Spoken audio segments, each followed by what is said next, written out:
కాక మొన్న చార్మినార్ దగ్గర రోడ్డు ఫేసింగ్ ఉన్నటువంటి బంగ్లాలో ఉదయం 6 గంటలకు షార్ట్ సర్క్యూట్ జరిగి ఫైర్ యాక్సిడెంట్ జరిగి 17 మంది చనిపోయిందో యావత్ సమాజాన్ని ఇది కలిసివేసింది, కన్నీళ్ళకు గురి చేసింది.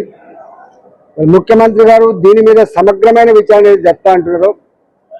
దీని మీద సమగ్రమైన విచారణ జరిపించాలని, రాజకీయాలకు ఆస్కారం లేదు, విమర్శలకు ఆస్కారం లేదు. కానీ ఎన్ని గంటలకు అయింది ఫైర్ యాక్సిడెంటు, ఎన్ని గంటలకు ఫోన్ పోయింది, ఎన్ని గంటలకు రిస్క్ ఆపరేషన్ మొదలైనవి, దీని వివరాలన్నీ కూడా ప్రజలకు చెప్పవలసిన బాధ్యత ప్రభుత్వానికి ఉందని చెప్పి నేను డిమాండ్ చేస్తా ఉన్నా. ఇలాంటి ఘటనలు మళ్ళీ మళ్ళీ పునరావృతం కాకుండా ఉండాలంటే ఇవాళ చార్మినార్ చుట్టుపక్కల కావచ్చు, బేగం బజార్లో కావచ్చు, ఇవాళ సిద్దంబర్ బజార్లో కావచ్చు, ఓల్డ్ సిటీలో ఆనాటి పురాతనమైన కట్టడాలు ఎక్కడ కూడా గల్లీలు చక్కగా లేక, రోడ్డు చక్కగా లేక, అదేవిధంగా వెంటిలేషన్ చక్కగా లేకుండా ఇట్లాంటి దుర్ఘటనలు మళ్ళీ మళ్ళీ జరగకుండా ఉండాలండి.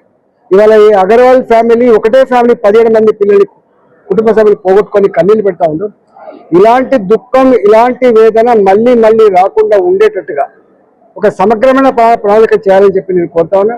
ముఖ్యమంత్రి గారి ఆధ్వర్యంలో అవసరమైతే జిహెచ్ఎంసీ పరిధిలో ఉన్నటువంటి ఎంపీలతో కానీ ఎమ్మెల్యేతో ఒక మీటింగ్ ఏర్పాటు చేసి పరిస్థితులంతా కూడా అసెస్ చేసి ఇలాంటి వాటిని నిర్మించే ప్రయత్నం చేయాలని చెప్పి నేను డిమాండ్ చేస్తా ఉన్నాం.